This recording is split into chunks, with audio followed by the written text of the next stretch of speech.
Mga malas na wag mong gagawin sa mismong araw ng February 17 dahil ito po daw ay may kaugnayan ng buong taon po ninyo. Kaya kung gusto nyo kayo swertihin, mainam na wag nyo po itong gawin. Huwag ka pong maliligo, huwag nyong huhugasan ang buhok po ninyo sa February 17. Maaaring maalis ang swerte po ninyo. May na mga bossing ko na kayo po'y maligo na ng todo-todo sa 16 at wag na po ninyo itong gagawin pa sa 17.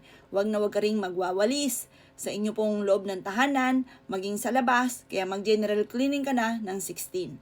Ganun din po mga bossing ko, wag na wag kang maghihiwa dahil sabi nila ipinuputol mo ang swerte. Kaya maghiwa ka na sa 16 ng dapat ninyong hiwain mga bossing. Yan po mga bossing ko ang mga ilan sa wag na wag mong gagawin sa mismong araw dahil maaaring ikaw ay malasin or maputol ang swerte. Kaya kung nais nyo po na ikaw ay swertihin tuloy-tuloy, subukan nyo po na sumunod po sa mga ganyan kung naniniwala po kayo. O paano mga bossing? Good luck po sa iyo po lahat.